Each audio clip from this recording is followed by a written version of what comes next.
جن لوگوں کی یہ شکایت ہے کہ دین بہت مشکل ہے، صحیح ہے. کیا جو مائیں بچے پیدا کرتی ہیں یہ کام مشکل نہیں ہے؟ جو مائیں بچوں کو پالتی ہیں کیا یہ کام مشکل نہیں ہے؟ کیا جب بچوں کو نرسری سے لے کے میٹرک تک ایک ٹف سٹڈی پڑھائی جاتی ہے وہ کام مشکل نہیں ہے؟ کیا یہ سارے کام چھوڑ دیتے ہیں؟ صبح 9 to 5 جاب کرنی، باس کی گالیاں سننی، جھڑکیاں سننی، کیا یہ کام مشکل نہیں ہے؟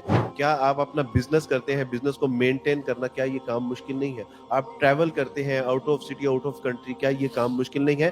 تو ان صحیح. ساری مشکلات کے پیش نظر ہم جو ہے وہ کاروبار، بچے پیدا کرنا، ان کو پڑھانا چھوڑ دیتے ہیں. اللہ کا دین کیوں؟ یعنی جو دین ہمیں دنیا اور آخرت کی کامیابی اور کامرانی دے رہا ہے، اور دین پھر ایک چیلنج بھی دے رہا ہے کہ ان دین یسرا، کہ یہ دین تو ہے ہی آسان، ہم اس کو کس بنا کے اوپر چھوڑ سکتے؟ مجھے یہ بات ایک لمحے کے لیے تصور کر لیجئے کہ دین مشکل ہے. انما العسر یسرا، اللہ سبحانہ وتعالیٰ کا بتایا ہوا ایک اصول ہے کہ ہر مشکل کے بعد آسانی ہے. اگر اس دنیا میں ہم نے مشکل جیل لی تو کیا آخرت کی جو ایک اینڈ لیس لائف ہے اس میں کیا عافیت اور آسانی نہیں ہے؟ ہمارا ایک بچہ، نیو مسلم کلاس ہو رہی تھی ہماری، تو پتہ چلا کہ وہ پڑھ نہیں رہا. تو میں نے کہا کہ آپ کیا کرتے ہیں؟ انہوں نے کہا کہ جی میں جاب کرتا ہوں. کتنے گھنٹے کی؟ انہوں نے کہا کہ میں تقریباً کوئی 15-16 گھنٹے جاب کرتا ہوں میں.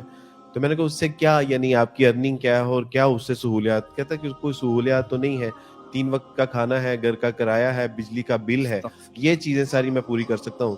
تو میں نے کہا کہ اگر 3 وقت کا کھانا، مکان کا کرایہ، بجلی کے بل، اگر یہ چیزیں پوری کرتے ہیں اور 16 گھنٹے پے کرتے ہیں، اور جنت کے لیے آپ آدھا گھنٹہ بھی اگر نہیں نکال سکتے، تو پھر اس کا مطلب ہے کہ دین مشکل نہیں ہے، ہم نالائق لوگ ہیں. اسلام قبول کرتے سار ہی جو ہے وہ ایک بچی نے پوچھا کہ عبدالواحد بھائی میں نے نا برقع کیا اور یہاں اس نے جو ہے وہ ٹائٹ کرنے کے لیے اس کے اندر الاسٹک ڈالا.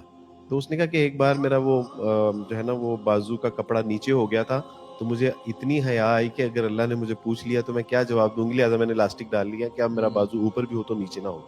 تو میں ان سے پوچھتا ہوں کہ بیٹا جہاں پہ اس وقت معاشرے میں بے پردگی کی ایک طوفان بدتمیزی ہے، تو تم تو اسکول، کالج، یونیورسٹی کی بچیاں تھیں، تم نے ایک دم سے پردہ کرنا شروع کیا تو مشکل نہیں لگتا؟ تو انہوں نے کہا کہ عبدالواحد بھائی اب تو کمفرٹیبل زون میں آئے ہیں. اچھا. کل ایک بچی کے ساتھ پروگرام تھا، اس نے کہا کہ عبدالواحد بھائی میں نے جو ہے وہ میٹرک اس کے ساتھ، میٹرک میں نے بے پردگی میں کیا، ایف اے میں نے بے پردگی میں کیا، جب اسلام قبول کیا ایم فل اور پی ایچ ڈی میں پردے میں کر رہی ہوں، تو اب میں کمفرٹیبل زون میں ہوں، اب میں ہوس زدہ جو نگاہیں ہیں ان سے بچاؤ میں ہوں، اب میں پروٹیکٹیو اپنے آپ کو فیل کرتی ہوں. تو میں نے کہا کہ اصل میں تو الحمدللہ ان کو سمجھ میں آئی ہے کہ آسانی کیا ہے، اور ہماری بچیاں جو پردہ نہیں کرتی وہ شاید سمجھتی ہیں کہ ہم شاید پردہ کریں گی تو لمیٹائز ہو جائیں گی، ہم آئسولیشن میں آ جائیں گی. اسلام نے ہمیں اسلام کے مطابق زندگی بسر کرنے کے جو اصول بتائے ہیں، اگر ہمارے کہیں ذہن میں یہ بات ہے کہ وہ مشکل ہے، تو اللہ سبحانہ تعالیٰ نے فرما دیا کہ ہم نے انسان کی استطاعت سے زیادہ بوجھ اس کے اوپر ڈالا ہی نہیں، امپاسبل، یہ ہو ہی نہیں سکتا.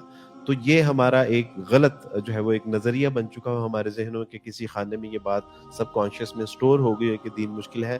واللہ یہ دین مشکل نہیں ہے، اور اللہ سبحانہ تعالیٰ کی دی ہوئی تعلیم ہمارے لیے مشکل ہو ہی نہیں سکتی. کسی وجہ سے اگر ہمیں یہ لگتی ہے کہ یہ مشکل ہے، تو اس مشکل کے بعد اللہ سبحانہ تعالیٰ کی توفیق سے بہت بڑی آسانی آنے والی ہے.